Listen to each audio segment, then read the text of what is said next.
Art2Play, c'est 12 ans d'expérience et plus de 34 000 visiteurs l'année dernière. Et NTV Média ne pouvait pas manquer cet événement. Alors suivez-moi, on va découvrir ce que ce salon vous propose et vous réserve.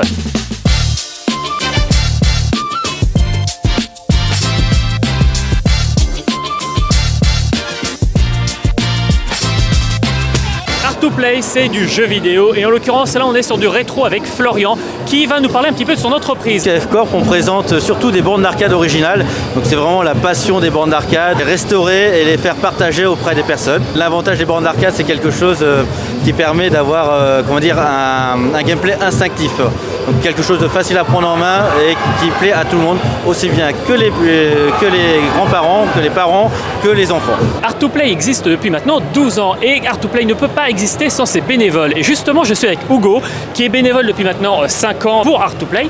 Est-ce que tu pourrais nous expliquer un petit peu quel est ton rôle, quelle est ta tâche actuellement? Je suis à la communication cette année, donc ça veut dire que mon but, ça va être vraiment de partager un petit peu tout ce qui se trouve sur le salon, les événements, les moments qu'il y a à suivre. Notamment par exemple là il y a une petite heure je suis allé au concours de cosplay pour faire des stories, pour montrer aux gens que ça venait de commencer. L'idée c'est de pouvoir partager un petit peu avec les gens ce qu'il y a à faire, ce qu'il y a à voir et où ils peuvent se rendre en fait. Il y a beaucoup de missions en fait parce qu'on est 110 bénévoles cette année, on était 90 l'année dernière donc on a un peu augmenté d'un coup.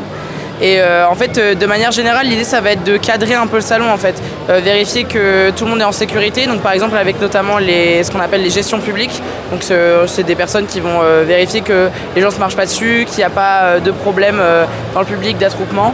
Après, il y a un autre type de bénévoles qu'on appelle les assistants. C'est des personnes qui vont accompagner notamment les invités. Donc ça peut être youtubeurs, tiktokers, streamers, acteurs, ou ça peut être les cosplayers par exemple, puisqu'il y a le concours international de cosplay qui a lieu demain. Et après, on a plein d'autres petits postes, des responsables de la salle bénévole. On a un stand de notre association, puisqu'on est une association de staff. Et donc il y a des personnes sur ce stand-là. Et il y a aussi des volants, des personnes qui s'occupent des salles VIP. Enfin voilà, c'est plein de petites missions très variées pour plein de personnes très diverses aussi. Je te remercie Hugo et puis si jamais vous avez envie de rejoindre le staff de bénévoles et de passer ainsi de l'autre côté de la barrière des festivals, eh bien n'hésitez pas, rejoignez-les tous. Art2Play, c'est tout un florilège de cosplay que l'on peut rencontrer. Et alors justement, je suis avec un guerrier. Quel personnage tu interprètes? Bonjour à tous, Mouradine, barbe de bronze, je suis le roi des nains dans World of Warcraft. Vous pouvez me reconnaître facilement avec mon armure ancestrale, très facile à reconnaître. On se doute que ce ne sont pas de vrais crânes de bélier que tu as sur les épaules. Alors est-ce que tu peux nous expliquer un petit peu le processus de création et de fabrication de ce genre de cosplay? Pas de problème, mais qui t'a dit que c'était pas un vrai bélier? Alors d'abord, le cosplay n'est pas de moi, il a été fabriqué par Cyril, qui est du NR de Japon. Ensuite, là, vous pouvez trouver du EVA. On va arrêter l'accent juste le temps. Là, vous pourrez retrouver du EVA. Sur les béliers, c'est du PLA en fait. C'est fabriqué avec une imprimante en 3D. Après, il y a du cuir, il y a un peu de tout. Vous trouvez un peu de tout autour, quoi, en fait. Faut regarder. Art2Play, c'est des bénévoles, mais c'est aussi de l'artisanat et de la technologie. Et là, en l'occurrence, avec le studio Warp, eh bien, c'est un mélange des deux. On modélise, on imprime et on peint. Donc des figurines imprimées en 3D. Avec de l'impression résine. Ça nous permet d'avoir une qualité un peu plus élevée que ce qu'on va avoir dans de l'impression un peu traditionnelle, donc dépôt de filament. On a un détail assez précis, un détail beaucoup plus fin, donc on peut faire vraiment des petites pièces. Et donc voilà, on va s'inspirer un petit peu de ce qu'on aime bien, les films, des œuvres d'art. Justement, quelles sont vos sources d'inspiration pour la réalisation de vos figurines? Alors ça peut être de tout, ça peut être soit un film, soit là c'est fortement inspiré de la reine alien, mais c'est pas la reine alien, ça veut dire que c'est vraiment, je vais mettre ce que j'aime dedans, mais un petit peu à ma sauce. Après, les influences que je vais avoir, ça peut être tout et n'importe quoi. Ça peut aussi être des éléments qui vont être naturels, un crâne de requin, parce que un crâne de requin c'est cool, ou un insecte, parce que les formes sont assez dynamiques, et voilà, quand c'est chouette, j'aime bien essayer de mettre ma patte dessus et m'en inspirer en fait. Pour cette année, le staff de Art2Play a prévu tout un hall entièrement dédié à la cuisine japonaise. Et bien justement, c'est l'occasion de les découvrir et de tester de nouvelles saveurs, de nouveaux parfums que vous ne connaissez peut-être pas. Parmi les spécialités qui sont proposées sur le salon, on retrouve des gaufres. Les gaufres dont vous parlez, ça s'appelle des taiyaki. Les taiyaki, ça vient de 2 mots japonais. Le premier taille, dorade, le deuxième yaki, grillé. Et en fait, c'est un gâteau qui est en forme de dorade parce qu'au Japon, le dorade est un poisson extrêmement symbolique de bonheur, de prospérité, d'abondance. Donc, est-ce qu'il existe d'autres parfums que vous proposez justement? Traditionnellement, au Japon, on va trouver cette pâte de haricots rouges sucrés qu'on appelle anko.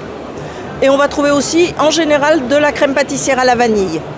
Après, aujourd'hui, on a beaucoup de déclinaisons, aussi bien en sucré qu'en salé. Alors moi j'ai mes variations particulières, personnelles. J'aime beaucoup la crème pâtissière au yuzu. Yuzu, c'est un agrume japonais qui est absolument excellent, à mi-chemin entre le pamplemousse et la clémentine, on va dire. Et ça fait partie de mes préférés. Et en salé, on fait une déclinaison curry de volaille, curry de légumes. Les currys japonais sont des currys très doux, en fait, qui sont très agréables à manger.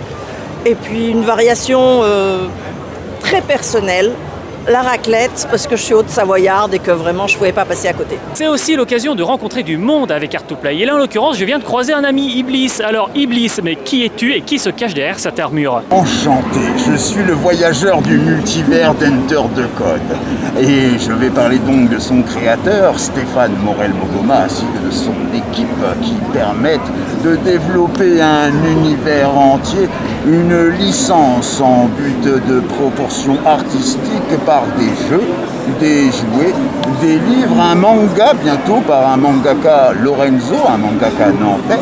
Et Stéphane désire simplement faire vivre le tokusatsu, mais à l'occidental. Je suis sur le stand des Aliénés du Cthulhu avec Greg et Raido.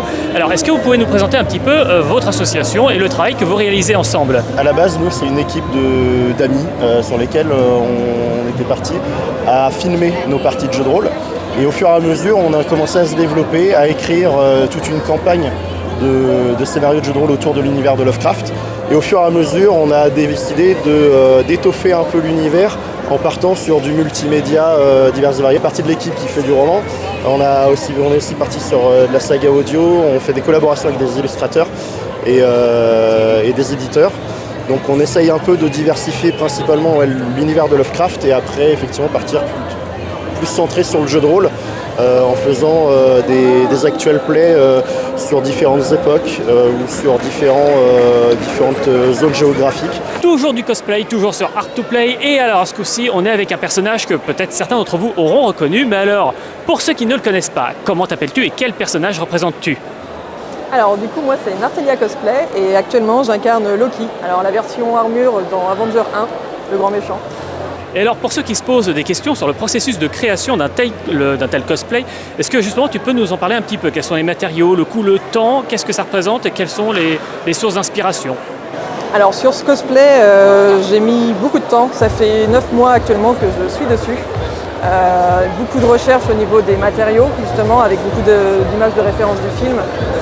Là sur celui-ci tout est actuellement en cuir, donc forcément ça augmente le coût du cosplay. Mais bon, quand on aime, on compte pas, comme on dit. Après, c'est vrai que là, sur ce costume, c'est un des plus complexes que j'ai pu réaliser parce qu'il y a énormément de textures, de matières différentes, que ce soit justement toute la partie travail du cuir, la partie travail des armures avec le Warbler, tout un tas de détails comme les 4000 arrêts de fermeture éclair posés à la main. Donc non, c'est énormément de taf, mais c'est toujours un bonheur de créer comme ça, de sortir un costume. C'est ainsi que se termine notre petit tour d'horizon du salon Art2Play qui se tenait donc sur Nantes à la salle des expositions de la Beaujoire les 18 et 19 novembre. Et puis si vous voulez venir faire un petit tour, eh bien n'hésitez pas. Il y avait aussi, et on ne l'a pas forcément vu, mais des figurines, des mangas, du fanzina, il y avait beaucoup d'associatifs, il y avait des répliques d'armes. Bref, il y avait énormément de choses. Quant à nous, on se retrouve très rapidement sur NTV Média évidemment. Puis moi je mange en attendant. Salut!